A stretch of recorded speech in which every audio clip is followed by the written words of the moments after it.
The reading of my grandfather Mark's will was the most humiliating day of my life. I sat there and watched my family carve up his legacy like vultures. My father, James, got the Harrison Group, the newspaper he'd already been running into the ground, valued at $50 million. My mother, Laura, I got the $35 million Beacon Hill estate. My brother, Ryan, the golden boy. I've got a stock portfolio worth $10 million. They were all trying, and failing, to hide their smiles. Then the lawyer cleared his throat and looked at me, and to my granddaughter, Gwen. I leave this envelope. The room erupted in quiet, muffled laughter. My brother Ryan smirked. Great. Probably a library card. My mother just patted my knee, her voice dripping with pity. Don't worry, honey. You know how your grandfather was. Just his little sense of humor. Have you ever felt like the invisible one in your own family? The one who's always underestimated, always overlooked? Let me know your story in the comments below, because you will not believe what was actually in that envelope. I didn't cry. I didn't beg. I didn't ask why. I just kept my expression perfectly blank, my spine straight. I stood up, took the envelope from the lawyer's hand, and walked out of that mahogany-paneled conference room. I could feel their eyes on my back, and I heard my brother Ryan let out one last chuckle, just as the heavy door clicked shut behind me. I walked down the marble hallway, my heels clicking, and didn't stop until I was inside the elevator and the polished steel doors had closed, sealing me in silence. Only then did I lean back against the wall. My hands were shaking, but not from sadness. It was something else. It was adrenaline. I looked down at the simple, cream-colored envelope. My name, Gwen, was written on the front, in his familiar, strong handwriting. I tore it open. Inside, there was no sentimental letter. There was a first-class plane ticket. Boston to Zurich, Switzerland. Departing tomorrow. Tucked behind the ticket was a heavy, black metal business card. It was engraved with just 2 lines. Elena Sanchez, Trust Manager, Zurich. And behind that, a single piece of folded paper. A bank statement summary for the Harrison Legacy Trust. The balance made my head go light. I had to read it 3 times. $420 million. At the very bottom, scrawled in my grandfather's ink, was one last message. It wasn't I love you. It was, time to play chess. Gwen, never trust the front page. A cold, sharp clarity cut through all the years of humiliation. This wasn't an insult. This was an assignment. I didn't go back to the conference room. I didn't call my mother to hear her fake apologies. I walked out the front door of the building, past the giant lion statues, and into the Boston afternoon. My phone was already buzzing. The family group chat. Photos of Ryan with his stock portfolio. My cousin Megan, who'd also gotten a small fortune, was planning a party. My mother sent a text. Are you okay? Honey, we'll take you out to dinner later. I put my phone on silent. I went back to my tiny studio apartment. The one I paid for with my nonprofit coordinator salary. The one my family always called quaint. I looked at the eviction notice I'd been stressing about just yesterday. I laughed. I packed a carry-on bag, put my passport next to the plane ticket, and called a car. 45 minutes later, I was walking into Logan Airport, leaving my old life. And my family? Behind me. The 8-hour flight over the Atlantic was the first time I'd been able to breathe in 26 years. As the plane climbed above the clouds, I finally had time to process. Not the money that still felt like a dream, but the why. Why the secrecy? Why the public humiliation? And then, as I stared out the window at the endless blue, it all clicked into place. My grandfather wasn't just a businessman. He was a student of human nature. He knew his family. I realized I hadn't just been the quiet one. I was a designated character in their script. Psychologists call it a narcissistic family system. And my family was a textbook case. My brother, Ryan, was the golden child. He could do no wrong. He was the brilliant future CEO. Even though his visionary digital projects were bleeding the company dry, he got praise for breathing. My mother, Laura, was the enabler, basking in the glow of her perfect son and her powerful husband. And I was the scapegoat. Every time I questioned one of Ryan's unethical story ideas, I was told I was too sensitive. Every time I asked my father, James, why the newspaper was taking on so much debt, I was told I was too naive and didn't understand how real business worked. It wasn't that they didn't see me. It was that they needed me to be the failure. My small apartment. My nonprofit job. My sentimental nature. It was all proof that they were the successful ones. The laughter in that conference room wasn't just cruelty. It was relief. It was the final public confirmation that I was exactly who they'd always told me. I was the one who gets left with an envelope. I leaned my head back against the seat. I wasn't sad. I was cold. The entire structure of my life had been a lie. A toxic system designed to keep me small. And my grandfather had just handed me the antidote. I pictured them back in Boston. Right now. They'd be at the Beacon Hill estate. Popping champagne. My mother would be planning renovations. Ryan would be boasting about his new stock portfolio. They'd all be laughing about poor Gwen and her mystery trip to Switzerland. And I knew. In that moment. They wouldn't have even read the fine print. They'd be celebrating. And right about now, after the second bottle of champagne, my father would be clearing his throat. He'd be dropping the first bomb. He'd have to. He'd tell them that the $50 million company he just inherited was a house of cards. That it was drowning in debt. That their new life was already sinking. I closed my eyes. They had no idea. They thought they were rich. I was the only one who knew the truth. I was the only one holding the life raft. And I wasn't in any hurry to throw it. And just as I had predicted, the celebration back in Boston had already gone sour. My father, James, finally dropped the bomb. After the second bottle of champagne, he'd cleared his throat. So, he said, there's a small issue with the paper's finances. My mother, Laura, stopped admiring her $35 million estate. What do you mean? An issue. We're worth a fortune. James, stop being dramatic. The paper isn't worth $50 million, he admitted. His voice small. That's the book value. But the debt? Ryan's digital projects. Your renovations? Laura. I had to leverage everything. We're not just in debt. We're on the verge of default. The room went silent. My brother Ryan, the golden child, just scoffed. He wasn't sentimental. So we sell? That rival conglomerate, HMG, has been trying to buy us for a year. Their offer is more than enough to cover the debt and still leave us with millions. My father actually hesitated. For a second. A flicker of my grandfather's morality surfaced. But Ryan. HMG. They'll gut the place. They'll fire everyone. They'll turn the Harrison Group into a tabloid. It's Grandpa's legacy. Ryan laughed. It was the same cold, dismissive laugh I'd heard in the lawyer's office. Grandpa's legacy is old news. It's outdated. Who cares about journalistic integrity in this market? Profit is profit. Let's take the money and run. My mother, Laura, nodded immediately. Ryan's right. James, what's the point of a legacy if you're bankrupt? Sell it. They had just proven it. They were actively, enthusiastically, planning to betray the one thing my grandfather had spent his entire life building. Meanwhile, I was landing in Zurich. A black Mercedes was waiting for me. It didn't take me to a bank. It took me to a sleek, minimalist tower of glass and steel that seemed to disappear into the clouds. I was escorted to the top floor, into a high-tech conference room that looked more like a mission control center. A woman stood to greet me. She was in her 40s, impeccably dressed in a sharp, dark suit, with an air of absolute, no-nonsense authority. Miss Gwen, welcome. I am Elena Sanchez. We didn't shake hands. She gestured for me to sit. I'll be direct, she said, her voice crisp. We have a lot to cover. The $420 million you saw on that statement. That is simply your liquid disbursement account.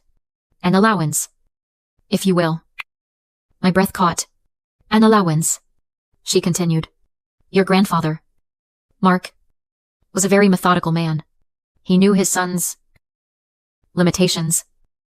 For decades. He knew James would one day run the Harrison Group into the ground. She tapped a command on the tablet built into the table. The entire wall in front of us lit up. It wasn't a bank statement. It was a global map. A complex web of corporations and holding companies. Your grandfather spent the last 25 years secretly diverting the true assets of his empire into this trust. A trust that only you could activate. luxury hotel chains in Dubai and Kyoto, controlling interests in media and technology funds, private equity. As of this morning, Miss Gwen, your trust's net value is approximately $2.5 billion. I didn't scream. I didn't faint. I just sat there, staring at the numbers. And I finally understood. My grandfather hadn't just given me money. He had given me a fortress. He knew James would destroy the company, Elena said, her voice softening just a fraction. So he built this ark. For you.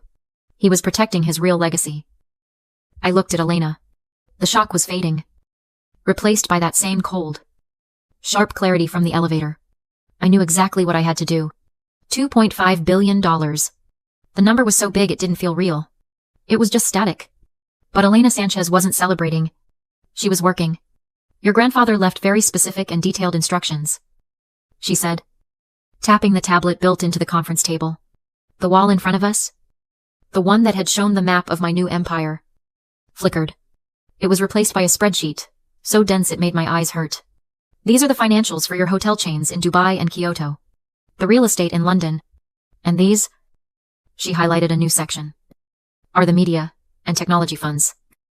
She was speaking quickly, using terms like EBITDA, leveraged assets, and debt covenants. I could feel her watching me. She was testing me. She was probably expecting me to be confused, to be the naive nonprofit girl my family always saw. She was probably expecting me to ask about the pretty hotel pictures, but I wasn't confused. My eyes scanned the columns, automatically skipping past the big revenue numbers and focusing on the small print, the liabilities, the interest rates, the due dates. And suddenly, it hit me so clearly I could almost smell the old newsprint and pipe tobacco from his office. I was 16. I was in my grandfather Mark's real office. The one at the newspaper. Not the one at the house.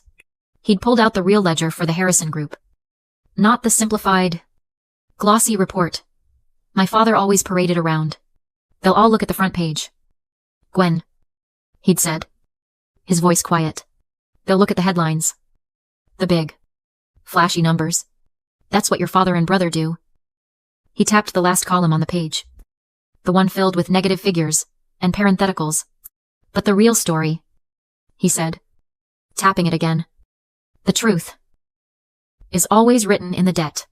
Who owes what to whom? And why? That's the chessboard. Gwen, that's the only thing that matters. You remember that? He blinked. I was back in the Zurich conference room. My voice was steady. The debt on the Kyoto property? I said, pointing to a line item. It's structured as a balloon payment due in 3 years. We need to start refinancing that now, to take advantage of the current interest rates. We shouldn't wait. Elena's poker face didn't change. But I saw a flicker of something in her eyes. It was respect. She simply nodded. I will have the team begin the analysis immediately. I took a deep breath. Okay. Now for the real problem. The Harrison Group. I laid it all out. My father's complete mismanagement. My brother's idiotic, expensive projects. The massive, crushing debt. And their plan? Right now. To sell the entire company to our most hostile rival. HM. They're going to destroy it. I said, the first real anger seeping into my voice. They're selling his legacy for parts just to save themselves. I see. Elena said. I need you to form a new shell company. I said, the plan forming as I spoke. An anonymous holding firm based right here in Switzerland. I want you to prepare a cash offer. We're going to buy it. We're going to outbid HMG. I was ready for a fight. I was ready to plan a bidding war. To leverage my new, insane wealth. To crush them. But Elena just smiled. It was the first time I'd seen her expression crack. It was a thin, sharp, dangerous smile. A bidding war will not be necessary. Miss Gwen, she said. Why not? HMG has deep pockets. Because, she said, tapping one more button on her console. Your grandfather already prepared for this. You seem to have inherited his love for the debt ledger. You just haven't read the most important one yet. A bidding war won't be necessary, Elena said. That thin, dangerous smile playing on her lips. Why not? I asked. HMG is a massive conglomerate. They'll just keep raising their offer. Because you're still thinking like a buyer. Miss Gwen. You're not. You're the creditor. I stared at her. I don't understand. Your father, James, has been borrowing money recklessly for almost a decade, she explained, her voice as sharp as glass. He leveraged the Harrison Group. He leveraged the Beacon Hill estate. He leveraged every asset my grandfather ever built. $60 million in total. So, HMG's offer. It just covers the debt, I said, the pieces clicking into place.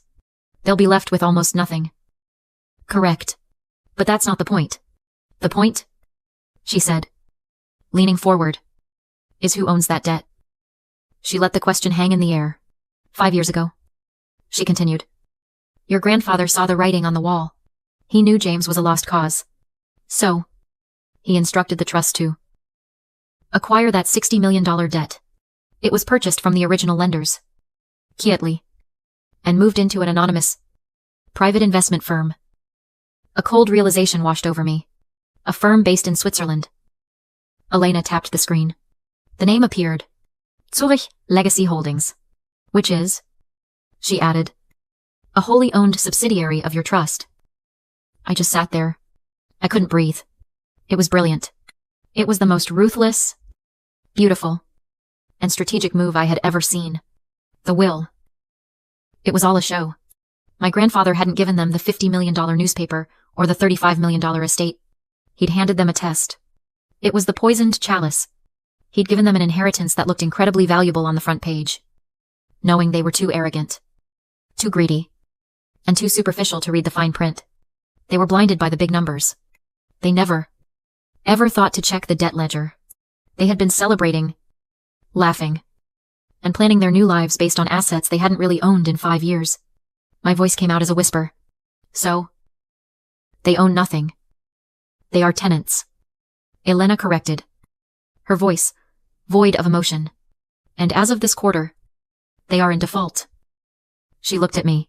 You do not have to buy the Harrison Group, Miss Gwen? I finished the sentence for her, and my voice was no longer a whisper. It was cold. I just have to foreclose on it. Yes. And on the Beacon Hill estate, you hold the note for everything. This wasn't a bidding war. This was an eviction.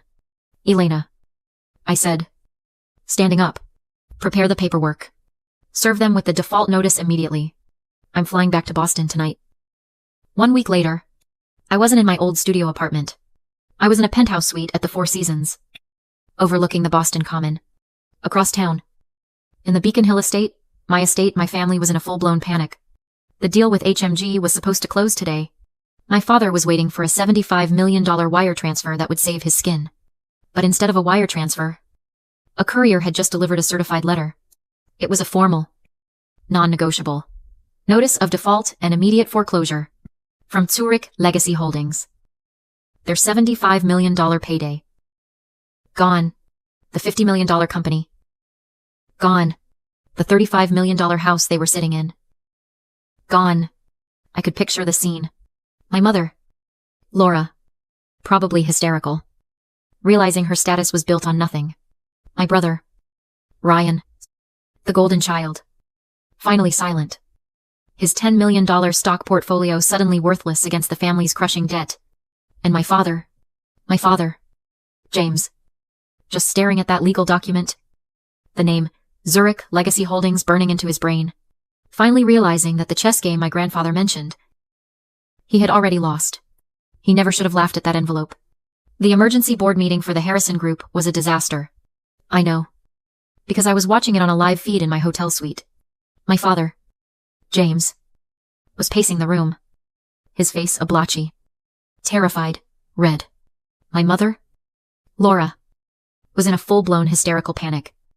And my brother, Ryan, the golden child, looked like he was going to be sick. The foreclosure notice from Zurich Legacy Holdings was on the table, right next to the now useless offer from HMG. We're ruined, my father yelled, slamming his fist on the table. That Swiss firm. They came out of nowhere. They own everything. We're going to lose the house. The paper. All of it. Ryan just kept muttering. This isn't possible. This isn't possible. My mother looked at my father, her eyes filled with a venom I'd never seen. You You did this, you and your golden boy and his stupid, expensive projects. You ruined me. That was my cue. I hung up the feed, stood up, and straightened the jacket of my $5,000 suit. Elena Sanchez met me at the door. Are you ready? Miss Gwen. More than ready. We rode the elevator down and walked across the street to the Harrison Group building. The lobby I used to feel so small in now just looked dated. We didn't need to be announced. We walked straight back, through the newsroom, and pushed open the heavy oak doors to the boardroom. The argument stopped instantly. All three of them froze. Their faces, a perfect picture of shock. My father found his voice first. It was a roar. Gwen, what the hell are you doing here? Get out! This is a private family meeting. I walked calmly to the head of the table, the seat my grandfather always sat in. Elena stood silently behind me. Hello, Father, I said. My voice was cold, and it echoed in the suddenly silent room. I believe this is my meeting. What are you talking about? My mother snapped. Who is this woman? This, I said, is Elena Sanchez. She's the primary representative for Zurich Legacy Holdings. I let that sink in. I watched the confusion on their faces, the gears turning as they tried to connect Gwen with Zurich. Ryan laughed, but it was a nervous, cracking sound. What? Did you get a job as her assistant? Did you come here to beg for us? Gwen, it's too late for that. I looked at him, really looked at him. The golden child. He just looked pale and weak. I'm not her assistant. Ryan, I said. I'm her employer. I let that hang in the air for 1, 2, 3 seconds. The Harrison Legacy Trust. The one my grandfather left me. Owns Zurich Legacy Holdings. The $420 million envelope you all laughed at, that was just my pocket money. My full inheritance is $2.5 billion. Silence. My mother's hand went to her pearls. My father gripped the back of his chair. The debt, I continued. The $60 million you used to mortgage this company and the Beacon Hill estate. I own it. I have for 5 years. My grandfather's final test. And you all. I looked at each of them. Failed. My father's face went from red to a terrifying pale gray. He finally understood. Gwen, he whispered. Please. You're my daughter. I'm your creditor. I snapped. I slid a thick stack of documents across the polished table. This is the full foreclosure notice. Your $60 million debt is due. Effective. Now. My mother let out a small shriek. No, you can't. You wouldn't. We're your family. The family that laughed me out of a room, I asked. The family that was going to sell this paper for parts. I pushed a second, smaller stack of papers toward them. But I'm offering you a choice. These are your resignations. My father's, my mother's, and my brother's. You will sign them. You will clean out your desks. And you will walk out of this building. Forever. Ryan, defiant to the last, snarled. And if we don't? What? You'll sue us. If you don't? I said, my voice dropping to a calm, lethal whisper. I will execute the full foreclosure. Right now. On the company. On the estate. On every asset you think you own. I will take everything. I will leave you with nothing but the designer clothes on your backs. The choice is yours. 1 month later, I sat in my grandfather's office. My office. I was now president and publisher of the Harrison Group. My first act as owner had been to inject $100 million from the trust, wiping out the debt. My second act was to fire every single one of Ryan's incompetent cronies. My third was to reinvest another $50 million into what my grandfather had always valued: real, investigative journalism. As for my family, they lost everything. The company, the house, the cars, the social status. I'd been generous. I hadn't taken everything. I'd left them just enough to move into a small, rented house out in the suburbs. They were completely cut off from the empire. I looked out the window at the Boston skyline. My phone was buzzing Elena, with an update on the Dubai hotels. I ignored it. Instead, I picked up the day's paper. The paper I had saved. The front page headline was bold: The Harrison Group returns to its commitment to truth. I didn't just win the chess game. I'd saved the board.